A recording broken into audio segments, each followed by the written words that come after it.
Dina wudu aya 10 syaratna.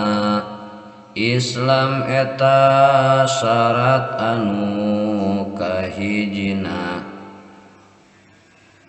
Rejeung tamyiz eta syarat kaduana. Suci tina haid jeung nifas katiluna. Opat ulah aya anu ngahalangan tepi cai kana kulit tah larangan. Anggota wudu hanteu dimeunangkeun aya barang anu metak ngarobahkeun kana cai anu